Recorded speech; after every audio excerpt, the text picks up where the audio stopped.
Alright, so part 2 of the video, before we get to the bottom of the stage, I have Y13, and I'm going to quickly just feather a spot here while it's still wet, because that's going to give the look of it's darker on that part of the stage than the rest.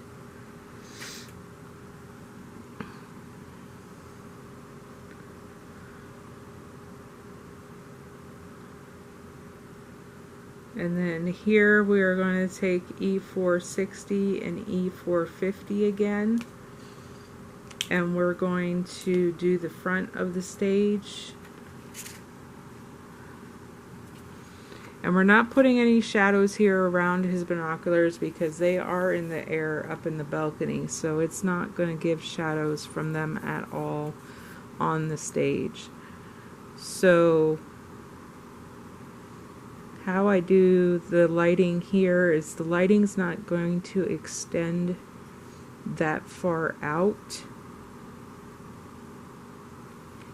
because usually when the light descends there and here, it's only to a certain portion of the outside, and usually it's not very bright.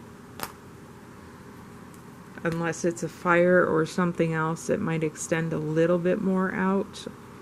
But since it's not, in this case,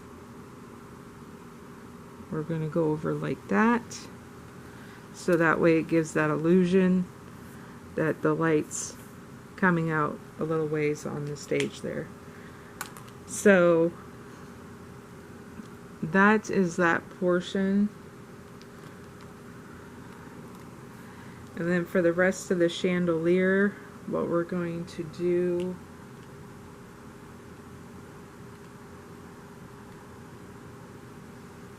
let's see.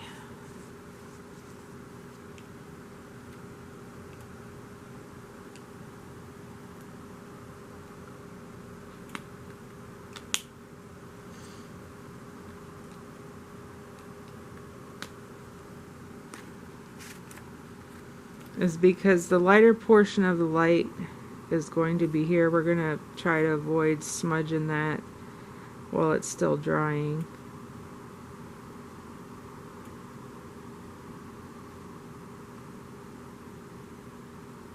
And since this is part of the light and it's closest to the light, this portion of the actual light fixture is going to be lighter.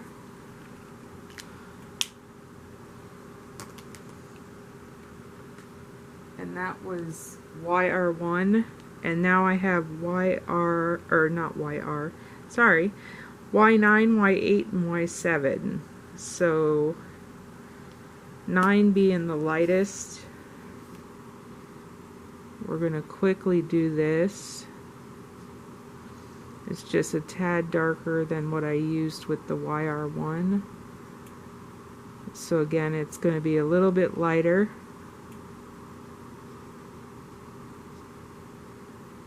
I'm just going to gently but quick go over that. And then Y8, we're going to blend with this.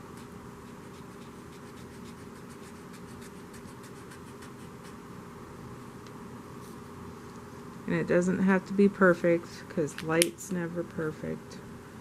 And then the Y7, we're going to come in and go over that portion.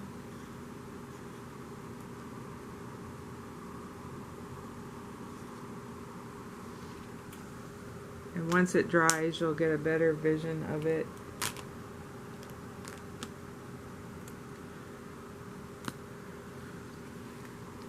And then here we're going to do Y210 is going to be the darker portion of it. I left that little blip there because I'm going to take the Y9, or not Y9, sorry, Y7, and go over this portion again and blend that together. We're just gonna bleed that out a little bit to make it look like it's a little darker on that portion.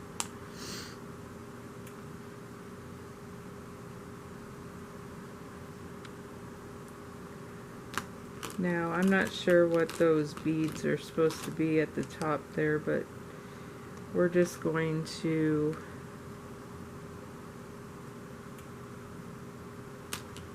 make them match the curtains like there's some kind of ruby chandelier something.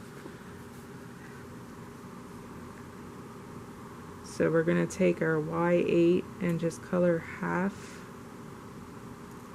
gently with the marker.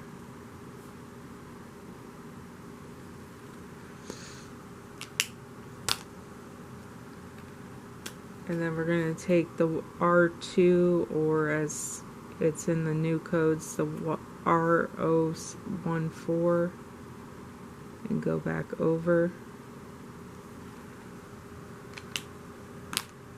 And I noticed that this portion of the light, and we're going to let that completely dry before we put in the white gel pen to make it look like it's reflecting. Plus, I kind of want to finish everything else first.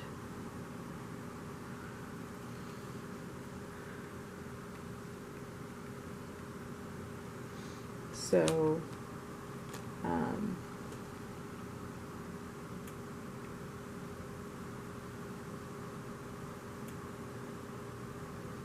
we are going to,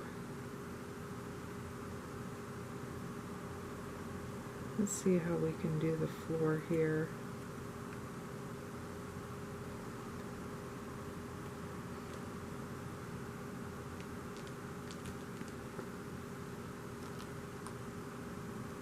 Where did my R? Because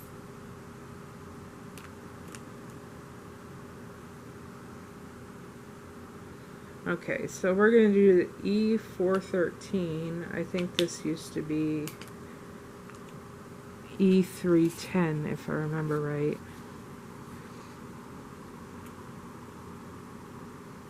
No, I don't like that one.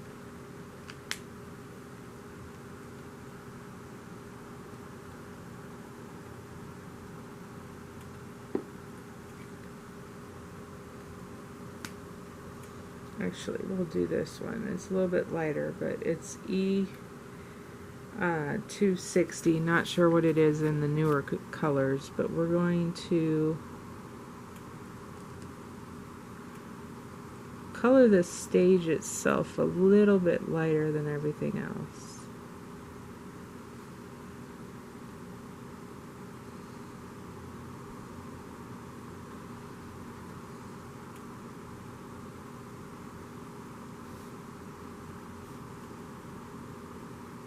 So you always want to start at one end and work your way to the other, and try not to say you want to stop here and start over here. I don't recommend that because you will get streaks. If this starts to dry before you get back to this portion of the page because you get distracted or something else, you will get streaks. So I did a coloring tutorial on coloring backgrounds. If you haven't seen it, it's how to avoid getting streaks when you're coloring big areas. This isn't really a big area, but it would count as one. So since that, and what I'm going to do is I'm going to use my E450, and we're going to come in while this is still wet.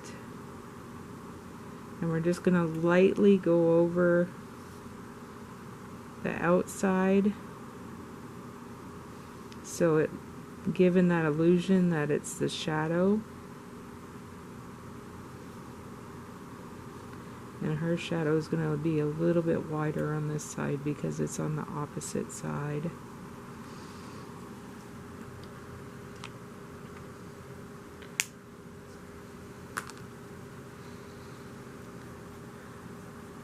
So that is my lighting tutorial.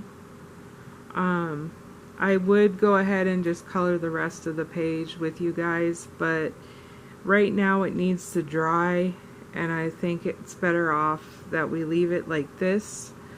That way you guys can see how it's turned out and how it's drying. I might just go ahead and color it all in later after it's dried, and then show you guys when I finish it. It's just a little bit easier, because if I end up sitting here and coloring the whole picture, it's probably going to be 4 or 5 videos long, and I haven't laid out the rest of the colors yet for the rest of the page. I only laid it out for that portion. So I will see if I come back with another coloring tutorial tonight with glow effect or not.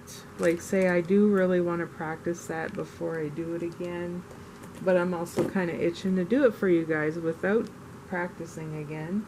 So we'll see if I get around to it, but I know my camera's also telling me that the battery's getting low as well, because I did do a color cube video earlier about one of Sarah Renee Clark's color cubes. So that one I had to redo a couple times because I had some kitty cats that were misbehaving earlier, and I had to keep stopping the camera and redoing it about 5 times. I'd get so close to finishing the actual tutorial or video with it, and somebody would start picking on somebody.